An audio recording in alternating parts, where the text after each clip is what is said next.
Welcome to কলকাতার তৃতীয় দিন। আর দ্বিতীয় দিনে কোনো ব্লগ করি নাই, বাইকের কাজে ব্যস্ত ছিলাম। আর এখন তৃতীয় দিনে আসছি কলকাতার হাওড়া ব্রিজ ঘুরতে, কারণ হাওড়া ব্রিজ অনেক পপুলার একটা ব্রিজ, এটার ইতিহাস সম্পর্কে অনেক ভিডিও আছে, আপনারা দেখবেন। তো এই ঐতিহ্যবাহী ব্রিজটা একটু ঘুরে দেখতে আসলাম। এখান থেকে বেশি না, আমি যেখানে থাকি ওখান থেকে মাত্র 4 কিলোমিটার 5 কিলোমিটার মতো টোটাল।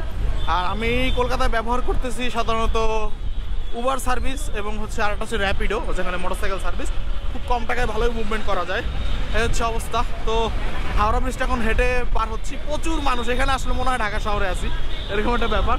তো চলেন সামনে হাঁটতে থাকি, পুরো ব্রিজটা হেঁটে হেঁটে পার হই, দেখি একটা ফিল নেই, ভালো লাগতেছে। আর আজকে ঠান্ডা আছে, শীতকালের এই ডিসেম্বরের ভিতরে বাংলাদেশ বলেন, ইন্ডিয়াতে আসা বলেন, সব মিলিয়ে আজকে সর্বোচ্চ ঠান্ডা। আজকে একটু আবহাওয়াটা ঠান্ডা আছে মোটামুটি। এখন বোঝা যাচ্ছে যে শীতকাল আসতেছে, বাট এতদিন ফিল হয় না। তারপরও আমি যে একটা গেঞ্জি পরে আছি, আর কিছু পরা লাগতেছে না। তো চলেন হাঁটতে থাকি। ব্রিজটার বিশেষত্ব হলো ওই যে দেখেন একটা পিলার, মানে একদম ব্রিজের গোড়ায় নদীর ওপারে, আর সব উপরে দিয়ে টানা দেওয়া, এর নিচে কোনো পিলার নাই। ওই লাস্ট মাথায় সেম আর একটা পিলার, এই দুইটা পিলারের উপরে পুরা লোহার এই যে পাতগুলা দেখতে পাচ্ছেন, এটাকে কি বলে, যে লোহার ব্যারেলগুলা, এগুলা দিয়ে পুরা ব্রিজটা ঝুলন্ত অবস্থায় আছে। এবং পুরা ব্রিজটা যখন গাড়িটা যায়, আমাদের সাধারণ ব্রিজগুলা যে দুলে তার থেকে একটু বেশি দুলে, এটা আপনি ফিল করতে পারবেন। এই যে ঢক ঢক ঢক ঢক শব্দ হচ্ছে এগুলাতে, এই যে শুনতে পারবেন, মানে এত পরিমাণ দুলে যে লোহার ব্যারেলগুলা শব্দ হচ্ছে। এখানে লেখা আছে দেখেন, সারা দেশ কেন সারা বিশ্বেও এমন সেতু নাই, একটিও নাই, একে অযত্নে নষ্ট হতে দিবেন না, মানে লেখা আছে। কারণ এই সেতুটা একটা ঐতিহ্যবাহী সেতু, ঝুলন্ত ব্রিজ হয়, বাট এইরকম না, এটা পুরোটাই আনকমন। একদম ওখান থেকে লোহার ইয়া দিয়া ওই পাশ পর্যন্ত পুরোটাই ঝুলে আছে। ধরো একটু লোকালয়ের প্রভাবটা বেশি, যেটা দেখেই বুঝতে পারতেছেন। সারা কলকাতায় আমি এত মানুষ ফুটপাথ দিয়ে হাঁটতে দেখি না, যেটা হাওড়া ব্রিজে দেখা যাচ্ছে এখন প্রচুর পরিমাণে। আর এই ব্রিজের নিচের যে অংশ, তার থেকে উপরের অংশ বেশি লোহা লক্কর, কারণ ঝুলন্ত তো, পুরা ব্রিজটাকে ধরে রাখতে হইলে এগুলো দিতেই হবে। দেখতেই পাচ্ছেন কি পরিমাণ টানা, ডানে বামে উপরে নিচে সব দিকে। আমি এখন আছি মাঝামাঝি অবস্থানে, আর এটা নদী। এই যে এটা লাস্ট মাথার যে পিলারটা দেখেন, এই যে পিলারটা, ঠিক ওই মাথা ওরকম একটা পিলার, আর কোনো নিচে কোনো পিলার এই ব্রিজের নাই, এটাই বলতেছিলাম আর কি। অলমোস্ট 11টা থেকে 11:30 বেজে গেছে, এখন রোদ উঠলো আজকে, মানে বললাম না যে আজকেই সর্বোচ্চ একটু শীত, আর প্রচুর রোদ ওঠার কারণে এখন তাকাইতে পারতেছি না। দেখি এখানে সানগ্লাসের দাম কিরকম। কাকা এই গ্লাসটা দেখি কাকা। হ্যাঁ, আয়না আছে?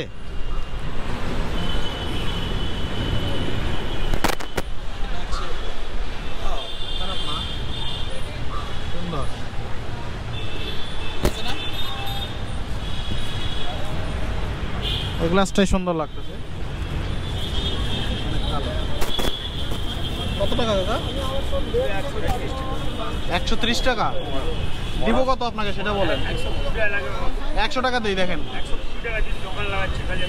100 টাকা দিলে দেখেন, তাইলে ঠিক আছে, ওকে।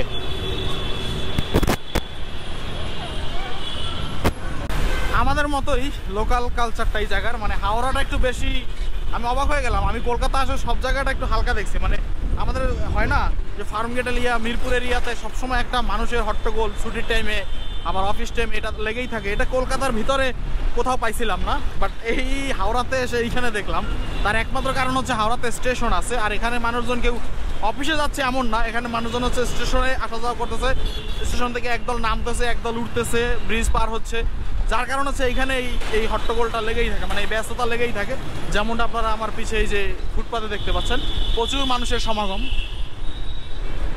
তো যাই হোক, এই ব্রিজটা দেখার খুব ইচ্ছা ছিল, এর জন্য মিস করলাম না আর কি, দেখে গেলাম। কলকাতার এত কাছে আসলাম, আগেই বলছি যে এবার কলকাতাতে বা ইন্ডিয়াতে কিন্তু ঐতিহ্যবাহী জিনিস বা সৌন্দর্য দেখতে আসি নাই, এবার আসছে একটা কাজে।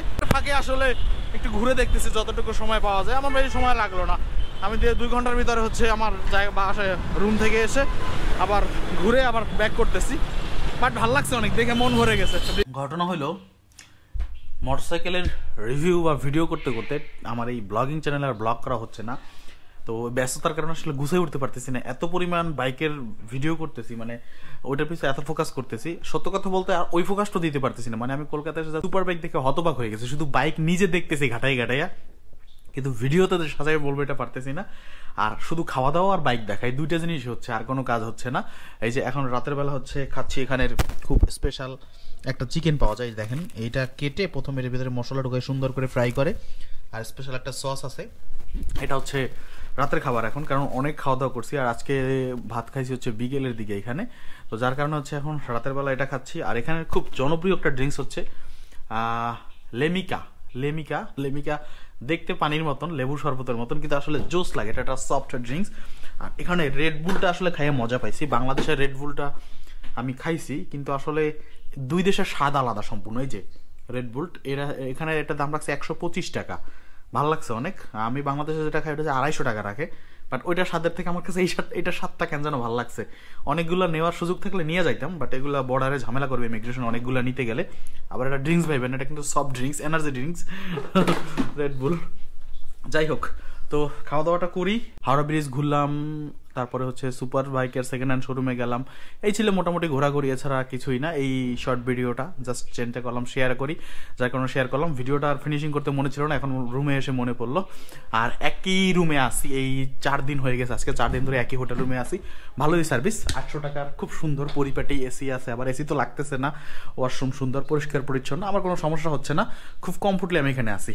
ঠিক আছে, তাহলে এই শর্ট ভিডিওটা এখানেই শেষ করি, এখন বসে বসে মুরগির রান খাবো। Bye bye.